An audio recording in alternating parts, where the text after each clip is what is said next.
அருந்தமிழ் நேயர்களுக்கு வணக்கம். கடந்த 16ஆம் தேதி திருப்போரூர் தொகுதி கேளம்பாக்கம் அருகில் உள்ள தையூர் கிராமத்தில் பிரவீன் என்கின்ற இளைஞர் ரவுடிகளால் வெட்டப்பட்டிருக்கிறார். அந்த செய்தி எந்த ஊடகங்களிலும் பெரிய அளவில் செய்தியாக வரவில்லை. நேற்று மருத்துவமனையில் அவர் இறந்த பின்னர் அவருடைய உடல் இறுதி அஞ்சலிக்காக போஸ்ட்மார்ட்டத்திற்கு பின்னர் அவருடைய கிராமத்திற்கு கொண்டு வரப்பட்ட பொழுது இளைஞர்கள் பெரும் திரளாக கூடி நின்று அந்த கொலை ஆணவ படுகொலை, இதில் தாவேகாவினுடைய தொடர்பு இருக்கிறது, காவல்துறையினுடைய அலட்சியமும் இருக்கிறது என்று போராட்டம் நடத்தி இருக்கிறார்கள். அந்த போராட்டத்தை காவல்துறை ஒடுக்குகின்ற காட்சிகள் பல செய்தி சேனல்கள் வந்த பின்னர் தான் இது குறித்த செய்தி வெளி உலகிற்கு வந்திருக்கிறது. அப்படி அங்கே என்ன நடந்தது, அதனுடைய பின்னணி என்ன என்பது குறித்து அறிய அருந்தமிழ் நேரடியாக களத்திற்கு சென்றது. அதைத்தான் தங்களுக்கு இப்பொழுது வழங்குகின்றோம். வாருங்கள் பார்க்கலாம்.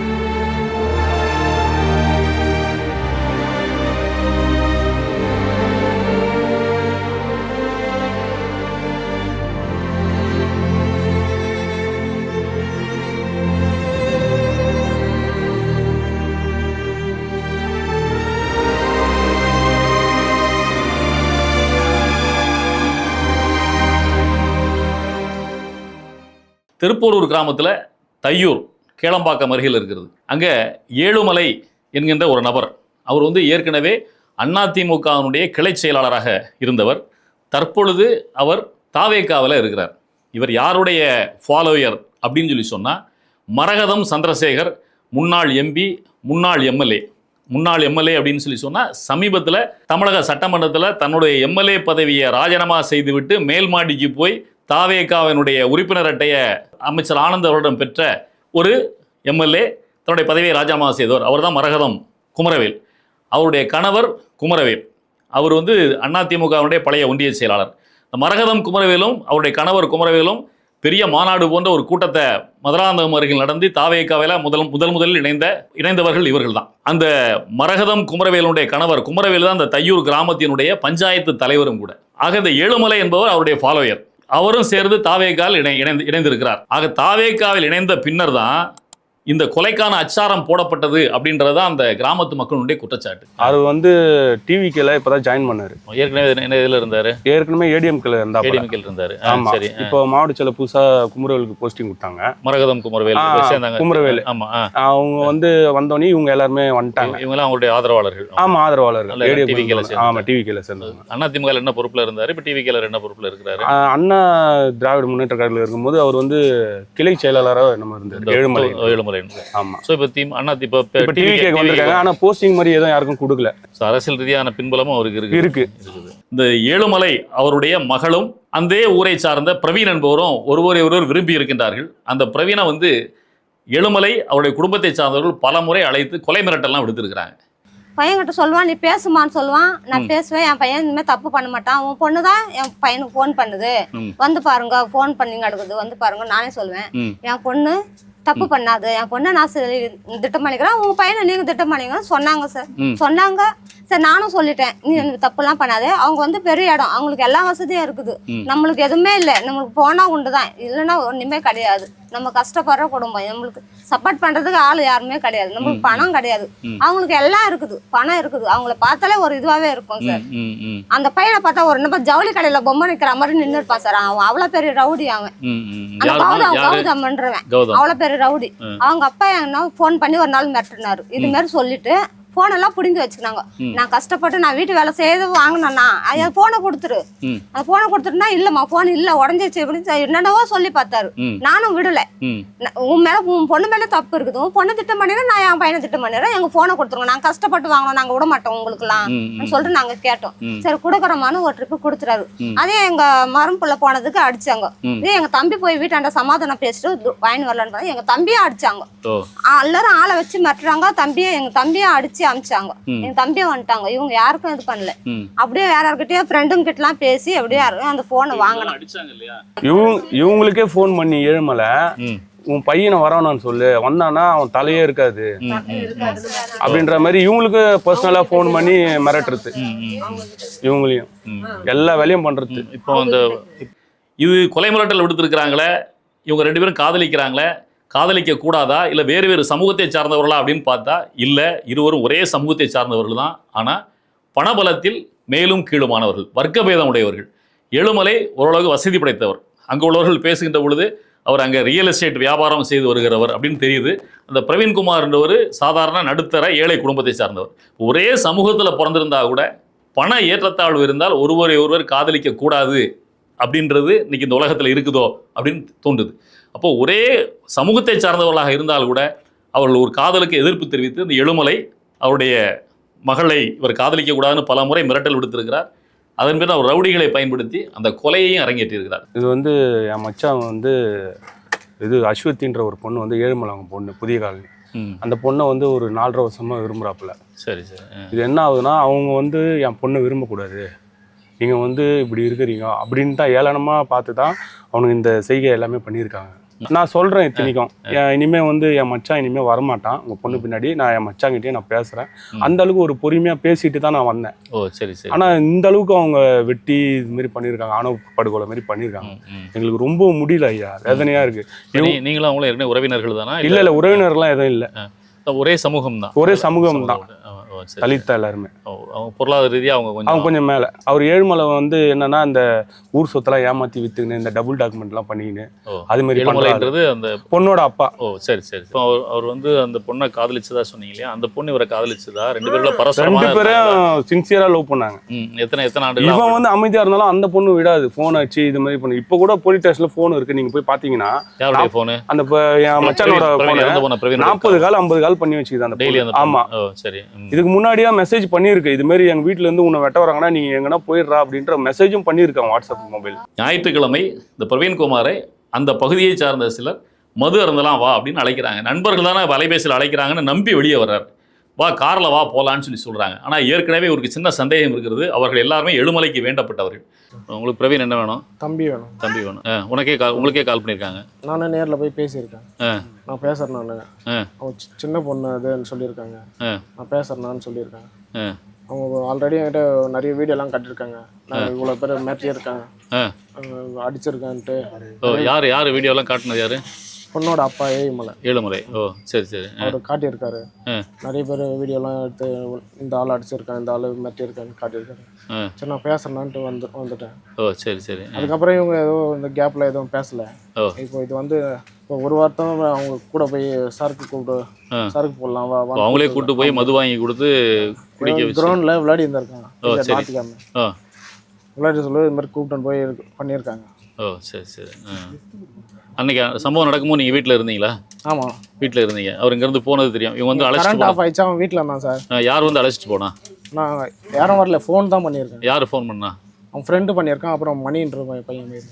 ஓ சரி சரி. மணின்றவர் அழைச்சி தான் அவர் போயிருக்கிறாரு. போன இடத்துல அந்த மாதிரி பண்ணிட்டாங்க. இன்னொன்று அங்கே இன்னொரு நபர் சதீஷ் அப்படின்றவர், அவர் வந்து அவர் மேலே ஏற்கனவே பல கொலை வழக்குகள் இருப்பதாக சொல்கிறார்கள், கஞ்சா வழக்குகள்லாம் இருப்பதாக சொல்கிறார்கள். அவரும் அந்த கூட்டத்தில் இருக்கிறார். அவர் சொல்லி தான் இவங்க அழைக்கிறாங்கன்றது தெரிந்து அவர் காரில் ஏற மறுக்கிறார். காரில் ஏற மறுத்தவொடனே சரி இவரை விட்டுட்டு போனால் சரி வராதுன்னு அங்கேயே உடனடியாக கொலை செய்ய வேண்டிய நோக்கத்தோடு வெட்டுறாங்க. கீழே விழுறார். கீழே விழுந்தோன்னா அவங்களாம் அங்கேருந்து ஓடி போயிடறாங்க. அந்த ஊர் மக்கள் அவங்கள கொண்டு எடுத்துகிட்டு போய் மருத்துவமனையில் அனுமதிக்கிறாங்க. அது வரைக்கும் அங்கே காவல்துறை வரவில்லை. இந்த புதிகள் அந்த சதீஷ்ன்றவர் யாருன்னா அவங்க ஏழுமலையோட மாமா பையனும் என்னவோ தான் சதீஷ். சரி. இங்க வந்து அவர் அவர் இந்த ஊர் இல்ல அவருக்கு இங்கே வீடு, அவங்க மாமனார் வீடு எல்லாம் இங்கதான் இருக்கு. அதனால அவங்க இங்கே வீடு கட்டி விட்டு இங்கே எல்லாமே இது பண்ற மாதிரி பாத்துக்கினாங்க. சரி சரி. அவன் வந்து இந்த கத்தி எல்லாம் போட்டு எல்லாம் சின்ன சின்ன பசங்க எல்லாம் இது பண்றது எல்லா வேலையும் பண்ணி கட்ட பஞ்சாயத்து. அவருடைய பின்புலம் சொல்லுங்க சதீஷ். அவருடைய பின்புலம் அவர்தான் வந்து புலிப்பட மெயின். ஆமா. அப்ப அவருடைய பின்புலம் என்ன? அவர் வந்து எப்படின்னா இந்த கொலை, இந்த கஞ்சா, திருட்டு எல்லாத்துலயும் சம்மந்தப்பட்ட அவர் மேல நிறைய இது இருக்கு, வழக்கு, கொலை வழக்குகள்லாம் நிறைய இருக்கு. மருத்துவமனையில இறந்து போயிறார். இறந்ததுக்கு அப்புறம் நேற்று அவருடைய உடல் வந்து அந்த ஊருக்கு இறுதி மரியாதையை செலுத்துறதுக்காக அவங்க குடும்பத்தினரால் கொண்டு வரப்படுகின்ற பொழுது காவல்துறை கூட்டம் சேரக்கூடாது அப்படின்னு சொல்லி அரை மணி நேரத்தில் அவங்க வீட்டிலேயே அந்த அவருடைய உடலை வைத்து எல்லாரும் கொஞ்ச நேரம் கடைசியாக அவருடைய முகத்தை அவருடைய குடும்பத்தினர் பார்க்கணும் இல்லையா. அவங்க அம்மா இருக்கிறாங்க, அப்பா கிடையாது, உடன் பிறந்த அண்ணன் இருக்கிறாரு, இவங்கெல்லாம் உடன் பிறந்த சகோதரிகள் இருக்கிறாங்க. அவர் முகத்தை கூட பார்க்க விடாமல் உடனடியாக காவல்துறை அவங்கள ஃபோர்ஸ் பண்ணி உடனடியாக ஒரு உடலை கொண்டு போய் எரிப்பதற்கான எரியூட்டுதல் வேலையும் செய்து விடுகிறார். இறந்து போன உடனே மருத்துவமனையில் வந்து போஸ்ட்மார்ட்டம் பண்ணி தான் பிரேத பரிசோதனை பண்ணி தான் கொடுத்துருப்பாங்க. அதுக்காகவாவது உங்களை ஒரு 5-6 பேரை காவல் நிலையத்துக்கு வர சொல்லி உங்கள்கிட்ட தகவல்கள்லாம் வாங்கிட்டு விசாரிச்சு ஸ்டேட்மெண்ட்லாம் வாங்கியிருப்பாங்க. அப்படி எதுவும் வாங்கினாங்களா? இல்லை, அது மாதிரி எதுவும் வாங்கல. காவல்துறை இதுல என்ன இன்ட்ரெஸ்ட் அப்படின்றத அந்த கிராம மக்களினுடைய கேள்வியாக இருந்தது. கட்டாய பத்தி அடக்கம் பண்ண வைக்கிறாங்க. நாங்க 4 மணி நேரம் அவனை வச்சுக்கிட்டு போவோம். 5 மணி நேரம் ஒரு தையூர்ல ஒருத்தவங்க இறந்தாங்கன்னா 5 மணி நேரம் நாங்கள் வச்சு தான் கூட்டின்னு போவோம். நாங்கள் பார்த்து எங்கள் ஆசை தீர நாங்கள் அழுகுறமே இது பண்ணுறோமோ நாங்கள் கூட்டின்னு போவோம். 1/2 மணி நேரம் கூட வீட்டில் இல்லை. 1/2 மணி நேரம் வீட்டில் இல்லை. காவல்துறை என்ன பண்ணுது? எதுவுமே பண்ணலையே. ஒரு பாதுகாப்பு இல்லை. காலையில் போயிட்டு அவனை ஒரு லெட்ரு வாங்கி சைன் வாங்குறது காவல்துறை எதுவுமே பண்ணலையே. நாங்கள் ஸ்டேஷன் ஆடி 2 ஹவர் நிற்கிறோமே, எதுவுமே பண்ணல. எல்லாமே பிளான் பண்ணி அவனுக்கு ஒதுங்குற வரையும் வெயிட் பண்ணுறீங்கன்னா என்ன பண்ணுறீங்க? எங்களால் எதுவுமே பண்ண முடியலையே. இல்லை, நமக்கு எழுகின்ற கேள்வி என்னன்னா 2-3 இருக்குது. ஒரே சமூகத்தை சார்ந்தவங்க, ஆனால் அது பண ஏற்றத்தாழ்வு, பொருளாதார ஏற்றத்தாழ்வு இருக்கிறது. இவர் ஏழுமலை அப்படின்றவர் அந்த ஊருடைய தலைவராக ஏற்கனவே இருந்திருக்கிறார். அந்த தாவேகாவினுடைய கிளை செயலாளராக இருக்கிறார். தாவேகாவினுடைய இப்பொழுது மாவட்ட செயலாளராகவும் இருக்கின்ற மரகதம் குமரவேல், அவர் கணவர் குமரவேல் அவருடைய ஆதரவாளர். அந்த பலத்தில் அந்த கோதாவில் தான் அவர் மிரட்டல்லாம் ஏற்கனவே விட்டுட்டு இருந்ததா சொல்கிறாங்க. இது ஒன்று. அப்போ இதில் தாவேகாவுடைய பின்புலம் இருக்குமா அப்படின்ற பேச்சு இருக்கிறது. அவங்க அம்மா சொல்றாங்களாம், ஒரு நாள் போன் மெசேஜ் காமிக்கிறான் பேசுந்த, என் தம்பிக்கு தெரிஞ்சிச்சுன்னா உன் புள்ள தலை இருக்காது, உன் வீடு இருக்காது, உன் குடும்பம் பண்ண மாட்டீங்க, உன் ஃபேமிலியே இருக்காது. அவங்க அம்மா சொல்றாங்க சார். அது என் பையன் காமிச்சான். இது மாதிரிலாம் சொல்றாங்கன்னு சொல்லிட்டு. அப்படி சொல்றாங்கன்னா நீ போவாதப்பா, அவங்களுக்கும் நம்மளுக்கும் செட் ஆகாது. நம்ம இல்லாத பட்டவங்க செட் ஆகாது, நீ விட்டுரு. அவ வந்து நம்ம வீட்டுல குடும்பம் பண்ணுவாள். அவ எதுக்கு உங்ககிட்ட பேசுறா? அவ எதனால பேசுறாவோ? உன்னை என்ன பண்ணுவாங்கன்னு நான் பயந்து எவ்வளவு சொல்லியிருக்கிறேன் சார். என் பிள்ளை நம்மள என்ன பண்ண போறாங்கன்னா அது சொல்லிட்டு இருந்துக்கிறான் சார். அவர் வந்து மரகதம் குமரவேலனுடைய பின்னணியில தான் இருக்கிறார். அவருடைய மரகதம் குமரவேலுடைய கணவர் குமரவேலனுடைய பின்னணியில் இருக்கிறார். இது ஒரு சந்தேகத்தை அவங்கள மக்களுக்கு ஏற்படுத்துது. 2வது, ஒரு கிராமத்தில் அந்த கொலை நடந்திருக்குது. அவருடைய இறுதி மரியாதைக்காக அவருடைய உடலை கொண்டு வந்திருக்கிறாங்க. அந்த தையூர் கிராமத்தினுடைய பஞ்சாயத்து தலைவராக இப்பொழுதும் இருக்கிறவர் தான் இந்த குமரவேல். அதாவது மரகதம் குமரவேல், முன்னாள் எம்பி, சமீபத்தில் பதவியை துறந்த எம்எல்ஏ, தாவேகால் அடைக்கலமான எம்எல்ஏ, அவருடைய கணவர். அவர் அதிமுகவுடைய ஒன்றிய செயலாளராக இருந்தவர். திரும்ப நினைவூட்டுகிறோம், அவர் தாவேகால வந்துட்டார். கிட்டத்தட்ட அறிவிக்கப்படலைன்னா கூட தாவேகாவுடைய ஒன்றிய செயலாளர் தான் அங்கே செயல்பட்டு இருக்கிறார். இன்னைக்கு வந்து நீங்கள் என்ன சொல்கிறீங்க? ஒரு ப்ரெஸ்ஸை கூப்பிட்டு நீங்கள் நியூஸ் போடுறீங்க பேப்பரில், ஒரு பேரை மென்ஷன் பண்ணல, காதலிச்சான் வெட்டிட்டாங்க. இது என்ன நியூஸு? வெட்டினாலும் உங்களுக்கு தெரியல, நீங்கள் தான் அரெஸ்ட் பண்ணிட்டீங்களே. டிவிகேல வந்து அவரை வச்சுன்னுக்கிறாங்க. டிவிகேல வச்சுருந்தாலும் இங்கே நான் பேரை சொல்ல விரும்பலை, சப்போர்ட்டுக்கு ஆள் இருக்குது. அதனால் வந்து இதை ஆஃப் பண்ண பார்த்துட்டாங்க. எப்படி இருந்தாலும் ஆஃப் பண்ண பார்த்துட்டாங்க. நான் டிவிகே நிர்வாகி அவரை வந்து பேரை சொல்லலை. இன்னைக்கு வந்து நான் நியாயம் கிடைக்கணும்னு நான் கேட்குறேன். நான் ஃப்ரெண்டு, என் கூடவே இருந்தவன், என் கூட வந்து போலீஸ் நடவடிக்கை எடுக்கல. இன்னைக்கு வந்து 10:30 மணி போனால அவர் அந்த ஊருடைய பஞ்சாயத்து தலைவர். அதாவது ஒரு ஊர் பஞ்சாயத்து தலைவராக இருக்கின்ற பொழுது அங்கே ஒரு இறப்புன்னா அதுக்கு இறுதி மரியாதை செலுத்துவதற்கு வருவது இயல்பு. ஆனால் அவர் வரவில்லை, அந்த இடத்துக்கே வரல. அப்போ அதனுடைய பின்னணி என்ன? ஏழுமலை அவருக்கு நெருக்கமானவர். இந்த கொலை நடக்கிறது. இது ஊர் மக்கள் கேட்குற கேள்வி, நம்ம கேட்குற கேள்வி இல்லை. இது 2வது. 3வது, இந்த கொலையில் சம்பந்தப்பட்டதாக அவர்கள் சொல்லுகின்ற சதீஷ் என்பவர் ஒரு நோட்டட் கிரிமினல் அப்படின்னு சொல்கிறாங்க. அவர் ஏற்கனவே பல கொலை வழக்குகள் சம்மந்தப்பட்டவர். அவர் காரணம் என்கிற கிராமத்தை சார்ந்தவர். இங்கே ஒரு பெண் எடுத்திருக்கிறார் என்றாலும் இந்த ஊர்லேயே வந்து தங்கியிருக்கிறார். அவருக்கு மேலே கஞ்சா வழக்குகள்லாம் இருக்குது. அவர் வந்ததுக்கு அப்புறம் தான் அந்த ஊரினுடைய அமைதி கெட்டு போயிட்டு அப்படின்னு ஊர் மக்கள் சொல்கிறாங்க. சார், அவன் அவ்வளோ பெரிய ரவுடி இந்த ஏரியாவில் வந்து இருக்கிறான். அதுக்கு என்ன பண்ணுமோ அந்த போலீஸ் வந்து பண்ணோம்ல, இது மாதிரி இருக்கக்கூடாது, அது மாதிரி அவர் கஸ்டடியில் தானே இருக்கணும். அது மாதிரி எதுவுமே இல்லையே. அந்த தையூர் புதிய காலனி பகுதியே ஒரு அச்சத்தில் தான் இருந்தது அவனுங்க இருக்கிறதுனால. ஓ சரி சரி. உள்ளூர்காரர் கிடையாது, வெளியூர்லேருந்து இங்கே வந்து தங்கியிருக்கிறாரு. அதான் அவங்க மாமனார் வீடு எல்லாம் இங்கே தானே, அவங்களே வீடு கட்டி கொடுத்துட்டாங்க அவருக்கு. ஓ சரி சரி சரி. அப்போ ஒரு A+ குற்றவாளியாக இருக்கின்ற அளவுக்கு உள்ள ஒருவரை காவல்துறை இப்படி கண்காணிக்காமல் விட்டது. ஏன்னா அவர் தான் அந்த கொலைக்கு பின்னணியிலிருந்து முழு திட்டமும் தீட்டியதாக அங்குள்ள மக்கள், பிரவீனுடைய குடும்பத்தார் சொல்றாங்க. கஞ்சா தொடர்பான வழக்குகள் நிறைய இருக்கு. இல்ல அப்படிப்பட்ட வழக்குகள் நிறைய இருக்கிறவரா இருந்தா கண்டிப்பா காவல்துறையினுடைய கண்காணிப்புல தானே இருப்பாரு. அப்ப அவர் வந்து போலீஸ் வாட்சிங்லேயே இருப்பாரு. அவர் எளிதா இந்த மாதிரி ஒரு திட்டமிடுதல் இருக்குன்னா உடனே காவல்துறைக்கு தகவல்லாம் தெரிஞ்சிருமா? எப்படி காவல்துறை இல்ல, அவர் ஊருல வந்து அவர் ஜாலியா தான் சுத்தின்னு இது பண்ணியிருந்தாரு. காவல்துறை இது எதுவுமே இது பண்ண மாதிரி தெரியலையே. ஓ சரி சரி சரி. அவரு 2 இடத்துல விடனால இங்கேயும் இருப்பான், அங்கேயும் இருப்பான், எங்க இருப்பானே தெரியாது. இல்ல எங்க இருந்தாலும் இந்த மாதிரி நீங்க சொல்ற மாதிரி கொலை வழக்குகள் இருக்குது, போதைப் பொருள் தொடர்பான வழக்குகள் இருக்குன்னா காவல்துறை கண்காணிப்புல வச்சிருக்காங்க. அவர் எங்க இருந்தாலும் டெய்லி வந்து கையெழுத்து போடணும். இல்ல போலீஸுக்கு உளவுத்துறை போலீஸ் அவர் கண்காணிச்சுட்டு இருப்பாங்க. அவர் என்ன பேசுறாரு என்ன இதெல்லாம் வாட்ச் பண்ணிட்டு இருப்பாங்க வழக்கமா. அது மாதிரிலாம் எதுவும் தெரியல சார். அது அப்படி எதுவும் இந்த நடக்கல. ஊர்ல வந்து போலீஸ் வந்து அங்க வந்து பார்த்தாங்களா என்ன அதை தெரியல. வந்திருந்தாங்கன்னா அவனுங்க வந்து இது மாதிரிலாம் ஆயிருக்காதுல்ல. சரி சரி. காவல்துறை அவரை கண்காணிக்காம விட்டதுனால அவர் தான் இந்த திட்டமிடுதல் எல்லாத்துக்கும் எல்லாமே பின்னாடி அவர் தான் இருந்திருக்கிறார் நீங்க சொல்லி நம்புறீங்க. ஒரு ஏழுமலையினுடைய பின்புலம் என்ன? அவருக்கு அரசியல் ரீதியா ஏதாவது அவருக்கு செல்வாக்கு இருக்குதா? அரசியல் ரீதியா வந்து அவர் வந்து அப்போ இது 3வது சந்தேகம். 4வது சந்தேகம், அவருடைய உடல் வரும்ன்ற பொழுது அந்த உடலை உடனடியாக காவல்துறை அதை அடக்கம் செய்ய வேண்டும், எரியூட்ட வேண்டும் என்று நிர்பந்திக்கிறது. அந்த நிர்பந்தத்தை முன்னின்று நடத்துகிறவர் யாருன்னு பார்த்தா ஏற்கனவே பல்வேறு சர்ச்சைகளில் சிக்கிய ஆய்வாளர் பிரவீன்குமார் அவர்கள். இவர் ஏற்கனவே எல்லாருக்கும் பெரும்பாலானது தெரிந்திருக்கும். நாம் தமிழர் கட்சியினுடைய தலைமை ஒருங்கிணைப்பாளர் திரு சீமான் அவர்கள் வீட்டில் ஒரு சம்மனை ஒட்டி அந்த சம்மனை படித்து விட்டு அங்கே அந்த வீட்டில் வேலை செய்தவர்கள் அதை கிழித்து எடுத்த பொழுது சட்டத்திற்கு புறம்பாக அந்த வீட்டிற்குள் சென்று அந்த வீட்டில் இருந்த காவலரை அடித்து உதைத்து அங்கிருந்து இழுத்து சென்று அது மிகப்பெரிய அளவில் பேசுபொருளாக மாறிய பிரச்சனைக்கு சொந்தக்காரர். வழக்கறிஞரை தாக்கிய பிரச்சனையிலும் பல வழக்குகளில் சம்மந்தப்பட்டு அவர் வந்து இடமாற்றம்லாம் செய்யப்பட்ட ஒரு ஆய்வாளர் அப்படின்னு சொல்கிறாங்க. இப்படிப்பட்டவர் அங்கே நிற்கிறார். அந்த ஊர் மக்கள் கேட்கின்ற கேள்வி, இப்படி இங்கே கஞ்சா புழக்கம் அதிகமாக இருக்கின்றது, ஒரு குற்றவாளி இந்த ஊரில் இருக்கிறார், அவரை கண்காணிக்காமல் இருந்த இந்த ஆய்வாளர் இந்த விஷயத்தில் மட்டும் இவ்வளோ தீவிரமாக கவனம் செலுத்துகிறார் அப்படின்னா என்னுடைய பின்னணி என்ன அப்படின்னு சந்தேகம் கேட்குறாங்க. இதெல்லாம் அவருக்கு சந்தேகத்தை வரவழைக்கிறது. வெளியூர் ஆள் 10 பேர் உள்ளே வரான், அது யாருன்னு எங்களுக்கே தெரியல. அந்த ரவுண்ட்ஸு வர காவல்துறை ஏன் அதை கண்காணிக்கல? அவன் யாருன்னு ஏன் கேட்கல?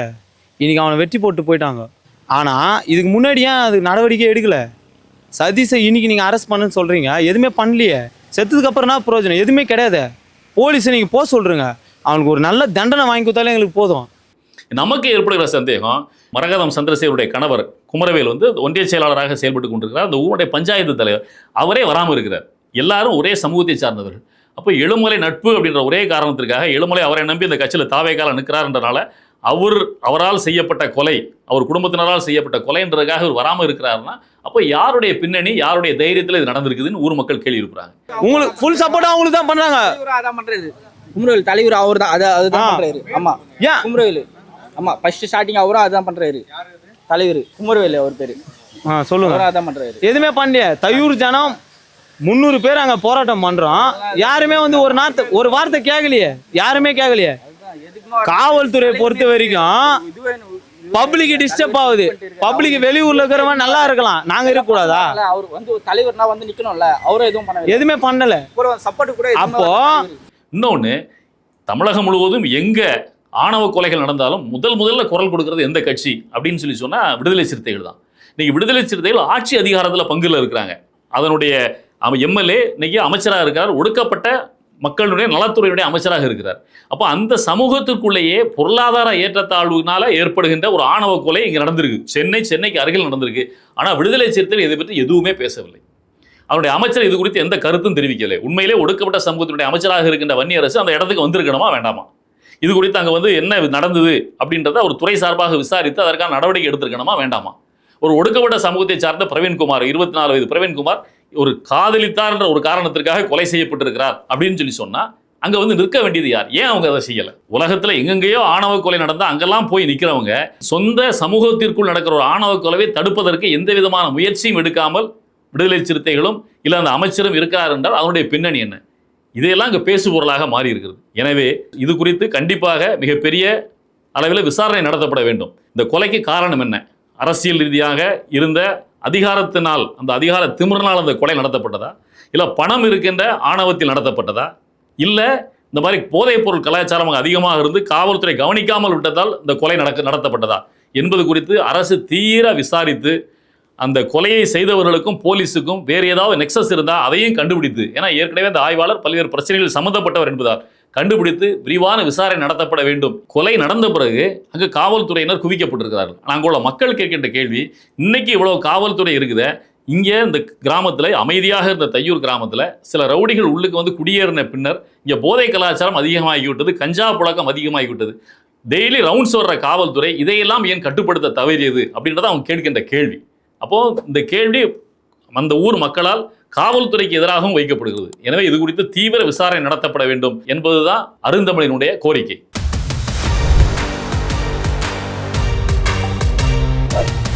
அருந்தமிழ் எங்கள் உயிருக்கு நேர்.